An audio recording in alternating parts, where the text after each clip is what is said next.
This is Larry Siegel with TV Worth Watching, sitting in for David Bianculli, who continues to improve and implores you to get your COVID vaccine. We're doing Best TV tomorrow, and tomorrow is Monday, March 15th, the Ides of March.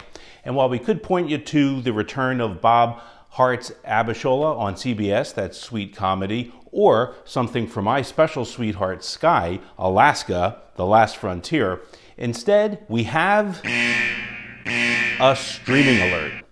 Yes, on Apple TV Plus. We want to talk about how that content is coming along. For All Mankind is a fantastic reimagining of the space race from Ronald B. Moore, who did the Battlestar Galactica reboot.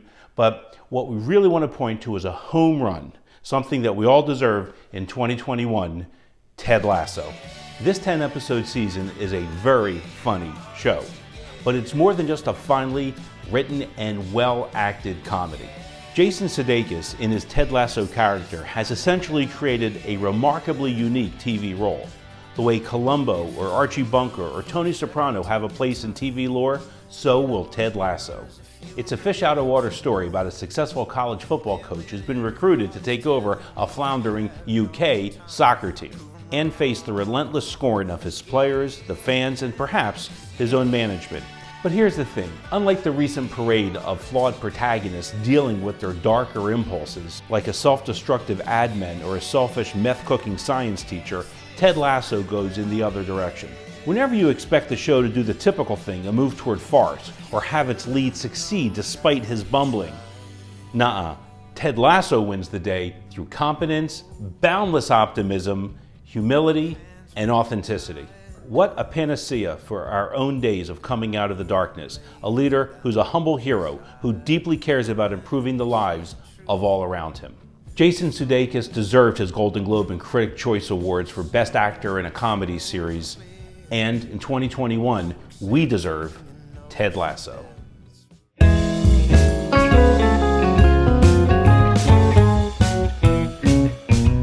Hello, congratulations, guys. Thank you. Thank you so much. So Jason, your character is always so optimistic. I'm wondering what's kept you positive over the last year? It's been incredibly difficult for a lot of us. And then why did Olivia, you mentioned this in your speech, why did she think this would be a good TV show for you? I think, what I've been doing is trying to live minute by minute. That helps. It doesn't make it all seem too daunting. But yeah, trying to stay optimistic. Good music helps, upbeat music. But I think, it's better question suited for her. But if I were to, try to figure out what she was thinking, I think it was like what I said. She knew that Brendan and I and our buddy Joe really enjoyed making the two commercials that the character sort of started in, and sort of was the impetus for the whole little the shenanigans we're doing on Apple TV now. And I think she just knew we had a good time making them together, and so why not try to keep those vibes going. Awesome. And Brendan, how does it feel to dethrone Schitt's Creek? I mean, it's an honor just to be in their company. Love Schitt's Creek, and like a lot of people, like sort of gradually found it, especially this last year when my partner, as she was pregnant with our baby, which she had just had 6 weeks ago, said, "You got to watch this Schitt's Creek thing." So we're Schitt's Creek fans over here, and our respectful apologies if we've done anything unto them. Well, congratulations, guys. And Jason, I'm loving the mustache, I gotta say.